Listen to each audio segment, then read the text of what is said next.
ஆசிரியைக்கு நெஞ்சு வரை பரவிய தைராய்டு கட்டி அறுவை சிகிச்சை மூலம் அகற்றம். ஷிஃபா மருத்துவமனையின் நாளமில்லா சுரப்பியல் துறை மருத்துவர்கள் சாதனை. திருநெல்வேலி மாவட்டம் பாளையங்கோட்டை பகுதியைச் சேர்ந்த ஆசிரியை முத்துலட்சுமி, வயது 37, கடந்த 5 ஆண்டுகளாக தைராய்டு பிரச்சனையால் அவதிப்பட்டு வந்துள்ளார். 2 வாரங்களுக்கு முன்பு சளி, காய்ச்சல், நடக்க முடியாமை, சோர்வு மற்றும் மூச்சு விடுதலில் சிரமம் போன்ற பிரச்சனைகளுடன் ஷிஃபா மருத்துவமனையில் அனுமதிக்கப்பட்டார். அவருக்கு சிகிச்சை அளித்த நாளமில்லா சுரப்பியல் மருத்துவர் அருண் விஸ்வநாத் மற்றும் நெஞ்சக நோய் மருத்துவர் பாலா தலைமையிலான மருத்துவ குழுவினர் தைராய்டு கட்டி நெஞ்சு பகுதி மற்றும் மூளைக்கு செல்லும் இரத்த நாளம் போன்ற பகுதிகளுக்கு பரவி இருந்ததை கண்டறிந்தனர். அதைத் தொடர்ந்து நாளமில்லா சுரப்பியல் துறையின் அறுவை சிகிச்சை நிபுணர் டாக்டர் ராகேஷ் சந்துரு, மயக்கவியல் நிபுணர் டாக்டர் தாரா ரஞ்சன் தலைமையிலான மருத்துவ குழுவினர் சுமார் 5 மணி நேரம் அறுவை சிகிச்சை செய்து கட்டியை அகற்றினர்.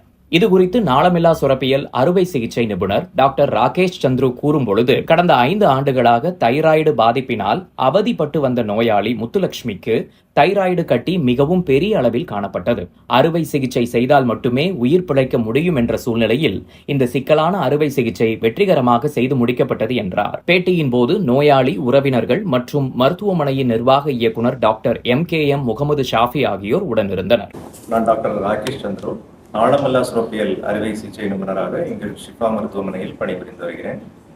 நம்ம இங்கே நாளமில்லா சுரப்பிகள் துறையில் பார்த்தீங்கன்னா எண்டோக்ரைன் கிளாண்ட் ரிலேட்டட் ட்ரீட்மெண்ட், அதாவது தைராய்டு கிளாண்ட், பாராதைராய்டு, அட்ரினல், இந்த மாதிரியான நாளமில்லா சுரப்பிகள் குறைபாடுகள் மற்றும் அதற்கான அறுவை சிகிச்சைகள் நம்ம இங்கே பண்ணிக்கிட்டு இருக்கிறோம். சமீபத்தில் நம்ம பண்ண ஒரு தைராய்டு அறுவை சிகிச்சை பற்றி தான் நான் இங்கே உங்கள்கிட்ட ஷேர் பண்ணிக்கிறதுக்கு விரும்புகிறேன். இவங்க முத்துலட்சுமி, இவங்க ஒரு ஆசிரியராக பணிபுரிந்து வர்றாங்க. இவங்களுக்கு பார்த்தீங்கன்னா கடந்த 5 வருட காலமாக ஒரு பெரிய தைராய்டு கட்டி அது கழுத்து பகுதியில் இருந்தது. ஸோ அது ஃபஸ்ட்டு அவங்களுக்கு பெரிய அளவில் வெளியே தெரியல. ஸோ அதனால அவங்க அதை பெருசாக கண்டுக்காமல் இருந்தாங்க. பட் நாளடைவில் அது வளர்ந்து உள்பகுதியில், அவங்களுக்கு நெஞ்சு பகுதி உள்பகுதியில் இறங்கி இருந்ததுனால அது என்ன ஆச்சு அப்படின்னா, மூச்சு விடுவதற்கு சிரமம். அந்த மூச்சு குழாய், ட்ரக்கியான்னு சொல்லுவோம். ஸோ அதை நல்லா கம்ப்ரஸ் பண்ணி அவங்களுக்கு மூச்சு விடுவதில் சிரமம் ஏற்பட்ட போது என்னை கன்சல்ட் பண்ணாங்க. ஸோ நாங்கள் இதை எவாலுவேட் பண்ணி பார்த்துட்டு உங்களுக்கு இதுக்கான அறுவை சிகிச்சை, தைராய்டு சுரப்பிக்கான அறுவை சிகிச்சையை நாங்கள் இங்கே பண்ணோம். இதில் உள்ள சேலஞ்சஸ் என்னென்ன பிரச்சனைகள் அப்படின்னு பார்த்தீங்கன்னா, ஒன்று, நம்மளுடைய ட்ரக்கியா நார்மலி ஒரு 1.5 சென்டிமீட்டர் அந்த சுவாச பாதை இருக்கும். இவங்களுக்கு பார்த்தீங்கன்னா ஜஸ்ட் ஒரு 8 மில்லிமீட்டர் சைஸில் தான் அது ரொம்ப சுருக்கமாக இருந்தது. ஸோ இவங்களுக்கு மயக்கம் கொடுக்கறதுலையுமே சேலஞ்சஸ் இருந்தது, அந்த டியூப் போடுறது எல்லாமே. ஸோ இங்கே இருக்கிற மயக்கவியல் துறை மற்றும் பல்மனாலஜி, நுரையீரல் பிரிவு டாக்டர்ஸ் எல்லாமே இதை எடுத்து வெற்றிகரமாக நமக்கு மயக்க மருந்து கொடுத்தாங்க. அறுவை சிகிச்சையின் பொழுது நமக்கு இவங்களுக்கு மெயின் இப்போ இஷ்யூஸ் பார்த்தீங்கன்னா அந்த ட்ரக்கியா கம்ப்ரெஷன், 2வது அந்த குரல் நரம்புகள், அதை இந்த கட்டி ரொம்ப அழுத்தம் கொடுத்துட்டு இருந்தது. மூளைக்கு போக ரத்த நாளங்களையும் அழுத்தம் கொடுத்துட்டு இருந்தது. ஸோ இதெல்லாம் நம்ம நுணுக்கமான முறையில் நம்ம இந்த நாளமில்லா சுரப்பிகள் பிரிவில் தான் நாங்கள் இதை மைன்யூட்டாக அந்த ப்ரொசீஜர்ஸ் எல்லாமே இங்கே பண்ணிட்டு இருக்கிறோம். ஸோ அந்த மாதிரி பண்ணி உங்களுக்கு வெற்றிகரமாக நம்ம இந்த ஆப்ரேஷனை பண்ணி முடிச்சிருந்தோம். ஆப்ரேஷன் பண்ணி ஃபஸ்ட் டேலேருந்தே இவங்க நார்மலான பேச தொடங்குறதுலேருந்து எல்லா ரொட்டீன் ஆக்டிவிட்டீஸ் இவங்க பண்ண தொடங்கிட்டாங்க. ஏன்னா ஒரு ஆல்மோஸ்ட் ஒரு 15 சென்டிமீட்டர்ஸ் சைஸ் இருக்கும், 15 by ஒரு 6-8 சென்டிமீட்டர் சைஸ் இருக்கும். கட்டியில் ஒரு பகுதி பார்த்தீங்கன்னா நெஞ்சு பகுதிக்குள்ளேயுமே இறங்கி இருந்தது. ஒரு சிலருக்கு என்ன ஆகும்னு பார்த்தீங்கன்னா, நெஞ்சு பகுதிக்குள்ளேயே கட்டி ரொம்ப வளர்ந்து ஹார்ட் கிட்ட வரைக்குமே நமக்கு போகிறதுக்கான வாய்ப்பு உண்டு. அந்த மாதிரியான சிகிச்சை, அறுவை சிகிச்சை பண்ணும் பொழுது நம்ம நெஞ்செலும்பை கட் பண்ணி நம்ம பண்ணுவோம். அது மாதிரியான அறுவை சிகிச்சையும் இங்கே நிறைய ஷிஃபா ஹாஸ்பிட்டலில் நாங்கள் பண்ணிட்டு இருக்கிறோம், இந்த நாளமில்லா சுரப்பிகள் துறையில். ஸோ இப்போ இவங்களுக்கு இந்த மாதிரியான பெரிய தைராய்டு கட்டியை நம்ம எடுத்து அவங்க ரொட்டீன் ஆக்டிவிட்டீஸ் லைஃப், அவங்க மெயின்லி டீச்சர், அதுதான் இதில் சேலஞ்சிங்கான கேஸ். அவங்களுக்கு கொஞ்சம் கூட வாய்ஸ் சேஞ்ச் வரக்கூடாது, அதுதான் வெரி ட்ரிக்கியான சுச்சுவேஷன். ஸோ அந்த மாதிரி நம்ம கேர்ஃபுல்லாக நம்ம அவங்களுக்கு பண்ணியிருக்கிறோம். ஆக்சுவலாக எனக்கு 4-5 இயர்ஸாகவே கட்டி இருந்திருக்கு கழுத்தில். அது எனக்கு சரியாக தெரியல. பட் ஆனால் பயங்கரமாக மூச்சு வாங்குறது, இப்போ ஒரு 3 இயர்ஸாக பயங்கரமாக மூச்சு வாங்குறது ரொம்ப கஷ்டம். எப்படின்னா கொஞ்சம் கூட என்னால் வாக் பண்ண முடியாது, சோர்வு. ஆனால் நான் இந்த ஒரு 4 இயர்ஸில் ஒரு 100 பிளட் டெஸ்ட் எடுத்திருப்பேன். அந்த 100 பிளட் டெஸ்ட் தைராய்ட்லேயுமே பிளட் டெஸ்ட்டில் தைராய்டு இல்லை அப்படின்னு தான் காட்டுது. இப்போ லாஸ்ட் ஒரு 2 மந்த்ஸாக தொடர்ந்து ஃபீவர், சளி அந்த மாதிரி இருந்தாலுமே ஹாஸ்பிட்டல் போயிட்டு நாங்கள் செக் பண்ணதில் இந்த இடத்துல ஒரு USG, அப்பவும் நம்ம பிளட் டெஸ்ட் எடுத்து பார்க்கும்போது தைராய்டு கிடையாது. தைராய்டு நில்லுன்னு தான் இருக்குது பிளட் டெஸ்ட்டில். இப்போ யூஎஸ்ஜி எடுக்கணும்னு சொன்னாங்க. யூஎஸ்ஜி எடுத்து பார்க்கும்போது கழுத்தில் பெரிய கட்டி, இப்போ வந்து கழுத்து ஃப்ளாட்டாக இருக்குது. ஆனால் அந்த இடத்துல வந்து இவ்வளோ பெரிய கட்டி இருந்தது. அதுக்கப்புறம் அந்த கட்டியை வந்து கண்டிப்பாக டேப்லெட்ஸ் வச்சு க்யூர் பண்ண முடியாது, சர்ஜரி தான் பண்ணணும்னு சொல்லிட்டாங்க. நாங்கள் சர்ச் பண்ணி பார்த்தோம் கூகுளில்,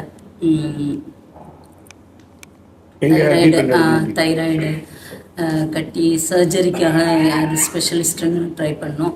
அருண் விஸ்வநாதன் சார் போய் பார்த்தோம். அவங்க ராகேஷ் சந்திர சார் இன்ட்ரோ கொடுத்தாங்க.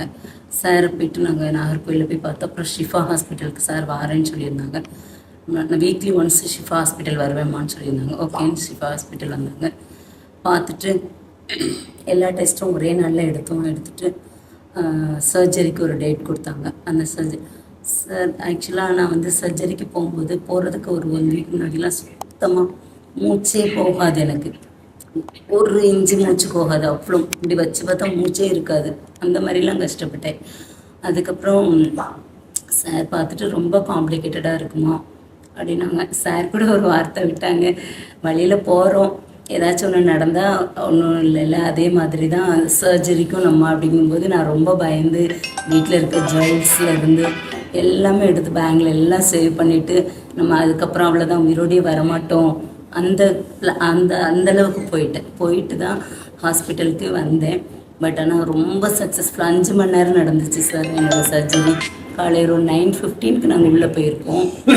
போனதுலேருந்து 2:40 நினைக்கிறேன். பையன்லாம் பயங்கரமாக அழுதுருக்கான் வெளியே, பயந்து என்ன போச்சு. எங்களுக்கு அப்புறம் போன ஒரு 3 பேஷண்ட்ஸ் கிட்ட சர்ஜரி பண்ணி வெளியே கொண்டு வந்துட்டாங்க. ஆனால் நான் வரவே இல்லை.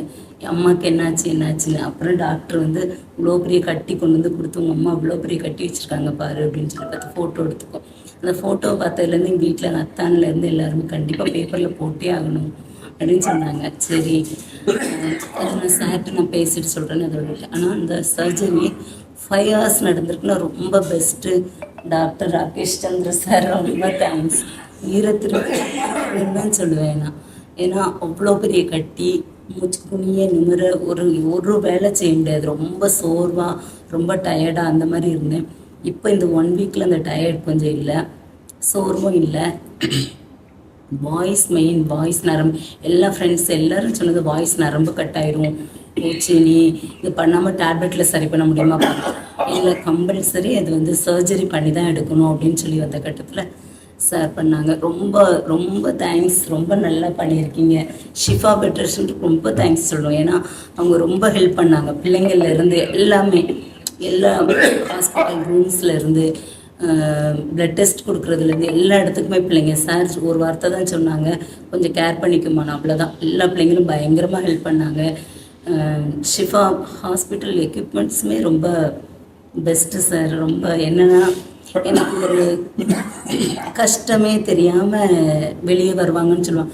5 hours நடந்த சர்ஜரியில் ஒரு கஷ்டமே தெரியாமல் நான் வெளியே வந்தேன். அந்தளவுக்கு பிள்ளை வந்து அம்மா நீங்கள் எழுப்பும்போது முகம் பார்க்கும்போது நம்ம உயிரோடு இருக்கோம் அப்படிங்கிற சிச்சுவேஷன் என்னை கொண்டு வந்து கொடுத்தாங்க. நான் அதெல்லாம் அதில் ரொம்ப நினைப்பேன்.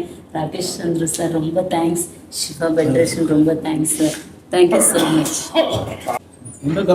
டாக்டர் ராஜேஷ் சந்திர சார் அவங்க நிறையா சர்ஜரி நம்ம ஹாஸ்பிட்டல் பண்ணிகிட்டு இருக்காங்க.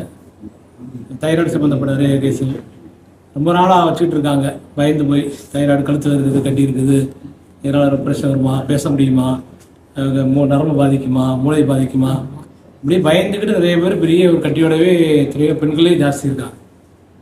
இப்போ நம்ம அட்வான்ஸ் எக்யூப்மெண்ட் மூலமாக இப்போ சிறந்த முறையில் நிறைய சர்ஜரிஸ் இப்போ நம்ம ஹாஸ்பிட்டலில் டாக்டர் பண்ணிகிட்டு இருக்காங்க. அதில் ஒரு கேஸ் தான் இவங்க அவங்க டீச்சராக இருக்காங்க, ப்ரொஃபஷனல் டீச்சர் இருக்காங்க. அவங்களும் ரொம்ப வருஷமாக இதில் கஷ்டப்பட்டுருக்காங்க. இப்போ அவங்க சொன்னாங்க, நம்மளாம் கேட்டுப்போம். அவங்க ரொம்ப கஷ்டப்பட்டுருக்காங்க, ரொம்ப பயந்து இந்த ஆப்ரேஷன் எடுத்திருக்காங்க. இப்போ பயப்படுறதுக்கு அவசியம் இல்லை. நிறைய பேர் வந்து நோய்க்கு சிகிச்சை எடுக்கிறதுக்கு பயந்துட்டு அந்த நோயை பெரிய அளவுக்கு முத்த வச்சு அதனால் சிரமப்படுறாங்க. அன்றைக்கு கூட ஒரு பேஷண்ட்டை வீட்டில் போய் பார்க்குறோம், கீழே விழுந்து அடிபட்டுருக்கு, 5 மாதமாக பெட்லேயே இருக்காங்க. இது பண்ண முடியுமா, அந்த சர்ஜரி ஆப்ரேஷன் பண்ணுறதுக்கு முடியுமா. இந்த வயசுலேயும் எல்லா சர்ஜரியும் பண்ணக்கூடிய அளவுக்கு இப்போ மெடிக்கல் அட்வான்ஸாக இருக்குது. அதுக்கான எக்யூப்மெண்ட்ஸ் இருக்குது, அதுக்கான டாக்டர்ஸ் வந்துட்டாங்க. ஸ்பெஷலிஸ்ட் எல்லா டாக்டர்ஸுமே அவைலபிளாக இருக்காங்க நம்முடைய ஹாஸ்பிட்டலில். அதில் எதுக்குமே பயப்பட தேவையில்லை. எந்த சிகிச்சையும் தைரியமாக செய்யலாம். இந்த வயசுக்குள்ள செய்ய முடியுமாங்கிறதெல்லாம் இல்லை. ஹார்ட் பலகீனமாக இருக்குது, இந்த மாதிரி இருக்குது, இப்படி கண்டிஷனில் இருந்தாலும் அதற்கான சிகிச்சை நம்ம கொடுக்க முடியும். அவங்களுக்கு நம்ம சர்ஜரி பண்ண முடியும். இப்போ அவங்க சொல்கிறது போது ரொம்ப பயந்துருக்காங்க, பேச்சு போயிருமோ அந்த மாதிரிலாம் பயந்துருக்காங்க. அதெல்லாம் அவங்களுக்கு இன்றைக்கி இதில் நிம்மதியாக சந்தோஷமாக அவங்க இந்த அறுவை சிகிச்சை முடிஞ்சதில் மகிழ்ச்சியாக இருக்காங்க.